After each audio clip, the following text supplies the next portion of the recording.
Our main brain is not meant for storing information. We're very bad at it. I'm worse than average. In real life, if we need to create neural connections, they either need to be traumatic enough to be stuck there forever, or they need to be repeated again and again, and we just don't have the luxury to do that. The thought that I have on the bus, a feeling that I have randomly when someone says something, that's not going to stick. But sometimes we get that. Sometimes you read a book and suddenly you see the world differently, but you can't adopt that lens forever. This means I'm never not ready to talk about something because it's there. It's my brain. This is Elizabeth. I've made the connections. It wouldn't make sense to anyone else. In this video, I'm going step by step through Elizabeth Filips' second brain. So your whole second brain is in one table? One page. There's no folders, there's no files, there's no tags. So I'll do these maybe 2 or 3 times a year. Oh, wow. Very, very rarely. Oh, that is even more extreme than I do. I love systems it. that get better the less you work on them. I was like, oh, this is the most beautiful thing I've ever heard. Let's dig in, starting with capture. How notes enter Elizabeth's second brain. I used to start with just pen and paper because I had this romantic notion that if you write it by hand, it just feels so nice and all that stuff, but it's awful. It's just not sustainable. There's too much information. So I've switched to digital now. When I started creating a second brain, it starts just with books, and I would recommend it just starts with books, or the main thing that you capture with, because you don't want to overcomplicate it. I like Readwise for this. It's just like the ultimate app, and it just connects everything together. It's like a personal assistant that you pay really well, so you don't feel too guilty.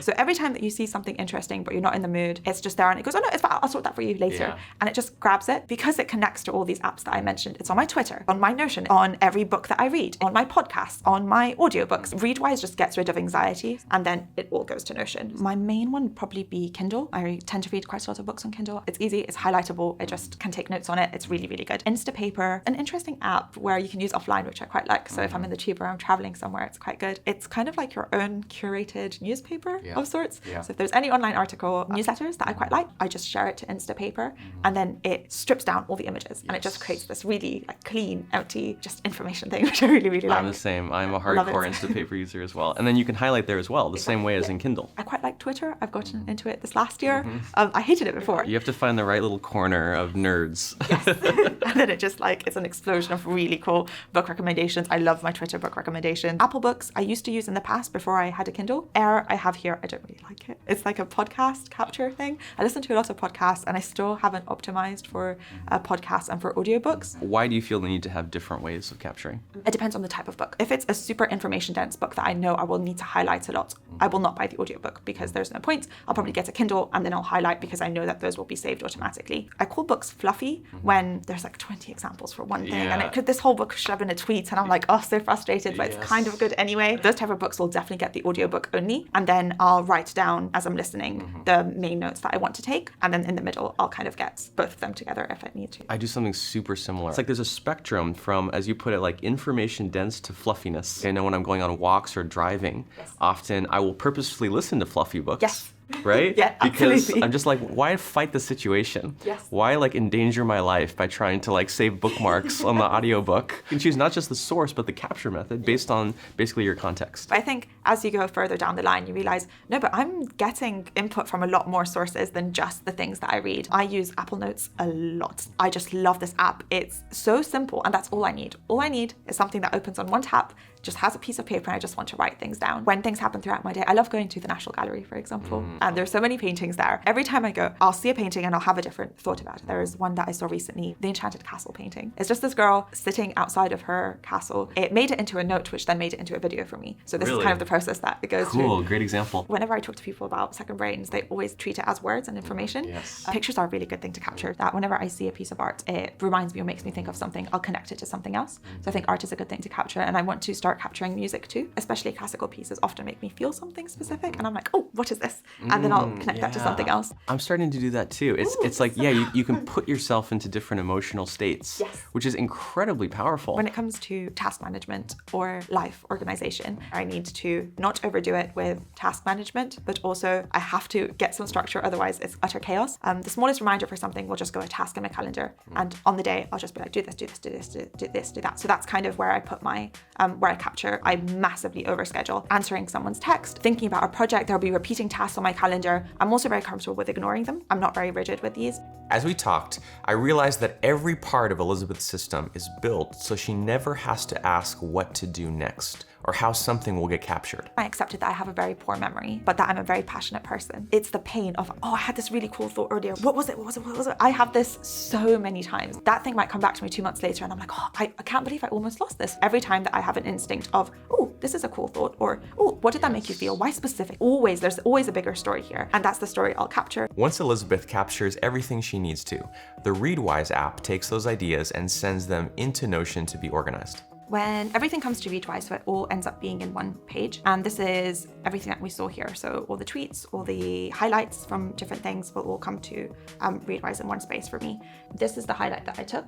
And then what does this mean to me? It means that nothing is too niche. This is the message. These are just the notes that I took from the book as I read it. 2 or 3 times a year when I'm in the mood, I'll create separate cards out of the important notes and only the important things will go there. Oh, 2 to 3 times a year. That's the only times I update my system. Oh, that is even more extreme batch processing than I do. I love it. Throughout the year, all I do is I'll highlight and I'll capture that thought in my notes or on Readwise. So if it's a Kindle, I'll just create a separate note. And then this will then go into my actual second brain. This is all based on the Zettelkasten Method. I found it through How to Read Smart Notes, which is a book based on Luhmann's system. So Luhmann was absolutely prolific in how much output he created. How is this man able to do so much? So basically what he did, he had these boxes and he would write down everything that he would highlight or any piece of information that a part of a study or something from a book. He pieced information into small little snippets and he wrote it on a card and then he would label the card with a name. So he created these cards and he used to put these in a filing system box. The thing that I love about his system is that he was the first person who separated capture from distill or organize. Every piece of information was very distinct. He would then be able to connect them with one another and find rare connections between the different pieces of information. What I did is kind of create the same card system on Notion where every single thing here, every single page is a separate card. And interesting. It's like each one of these little blocks is like a digital equivalent of like an index card. Yes, exactly. Oh, cool. All of them will have a title. The title sometimes might be the highlight itself. So the highlight here is that words turn reality into something the human mind can't grasp, which isn't much. And I'll always have the source, which is the book A New Earth. For everything, I'll have what does this mean to me? This is a short card, but sometimes cards might be 2-3 paragraphs, in which case I'll use your progressive summarization. Yes, my favorite thing in the world. I'll like bold, I'll highlight, I'll have a book and it will have 200 highlights in it. Out of those, maybe 60 are very important to me, and these will be turned into specific cards. So this is a study that found that 60% of arguments couples have are about the same things that they were having arguments 5 years ago. So I was like, this is really cool. This is a very cool study to quote. I connected it to a year after winning the lottery. People tend to be just as happy as they used to be before winning the lottery. So it's kind of this view of if we keep doing the same things, we'll get the same results. We need to change things up. Once Elizabeth processes her reading highlights into personalized note cards, these new ideas are ready to move on to the next stage. But sometimes Elizabeth organizes certain cards one step further. A process note means basically anything. This is most highlights, most quotes will fall here. Studies I keep separately because I'm optimizing for a future where I know that I'll be able to back up the things that I say with some evidence. So all of these will come only from, these will be studies themselves. So there's a bit of progressive summarization here. So I have rules, for example, because I quite like to mention rules, especially on YouTube. Rules tend to be quite sexy where you say, oh, the 30% rule, what is that? Yeah. People just love it for some reason. So I keep rules separate because I know that they're quite attractive to mention. I'll have articles because I know that these come from people that perhaps I could reach out to. I have courses. Building a Second Brain will definitely be here. These are things that are found from courses. I've unfortunately for the last few years not read a lot of literature. Now that Elizabeth has established her main areas of interest, she can plug in all the note cards she created earlier into those topic categories. This was the note, and this is the message that I got from the note. Now we go to the actual second brain, and this is what it looks like. This is where all the cards eventually end up. This will need a bit of explaining because it can look like a bit of a hectic situation. These are all the things and all the topics that I'm interested in life. I have life, design, I have yourself. This is very vague, but it's kind of getting to know yourself, mental frameworks. I have emotions, people, success, productivity, creativity, branding, communication, learning, storytelling, science, writing, medicine, and reading for yourself and politics. So these are the main things in life that Elizabeth is interested in. And then what I do is I come up with a strong statement that I don't necessarily need to believe that relates to this topic.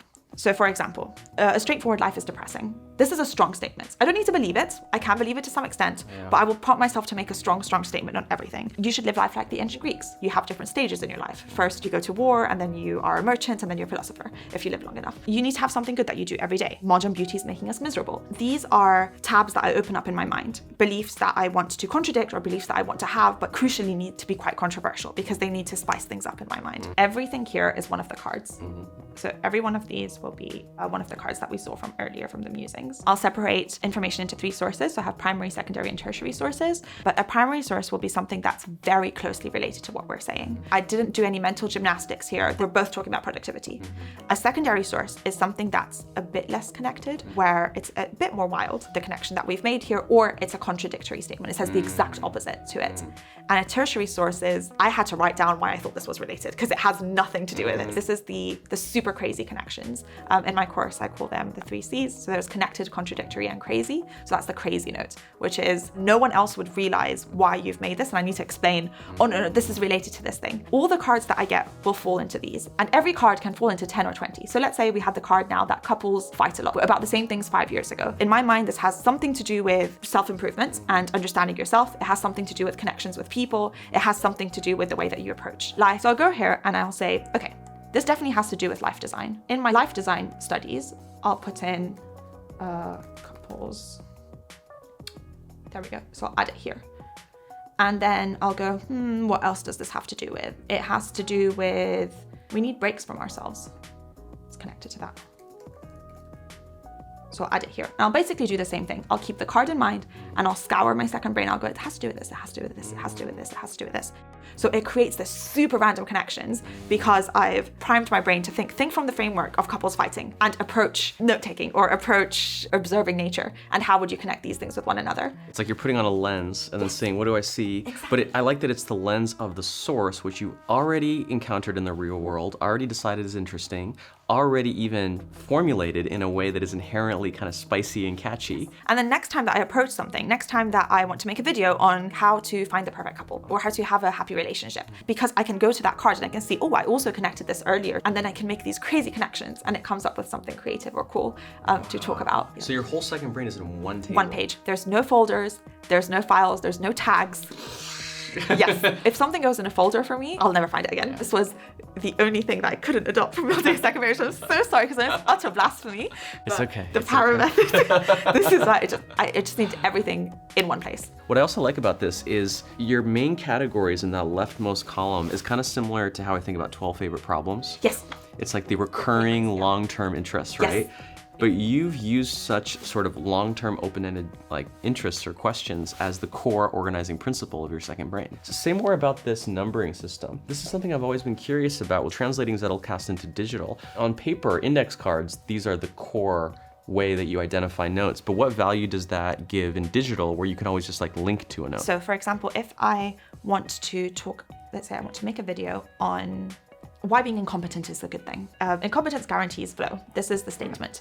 And because it's named 9A3D, I know that this has come from 9A3, and I know that this has come from 9A, and I know that this has come from 9. So when I'm doing my research, I have 1, 2, 3, 4 that I want to open up and see what's in them because it's going to be interesting, rather than just statements. So I guess you can link them, but just the number system works easier for me because I know where it came from. You're threading ideas together even if they don't appear together, just like you would with index cards. Yeah, exactly. I kind of love stuff like this. Yeah. People sometimes say, oh no, that's from the past, that's from paper. Well, paper note-taking worked for like hundreds or thousands of years. Yes.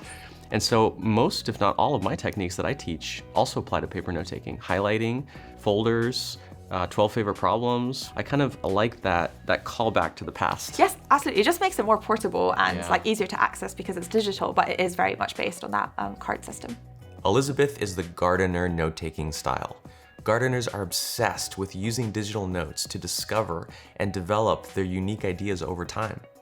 To figure out your own note-taking style, watch this video next. I refuse to believe that anyone is not creative. The moment that you realize that everyone who's ever created anything has been exactly the same as you, that's the moment that your life changes. You're starting from a blank page and you don't have any clue and you're saying you don't have any passions. I don't have any clear passions. I love that. I wish I had that. I've pined for it my whole life, but I think that there's this other kind of mathematical way of approaching the same results.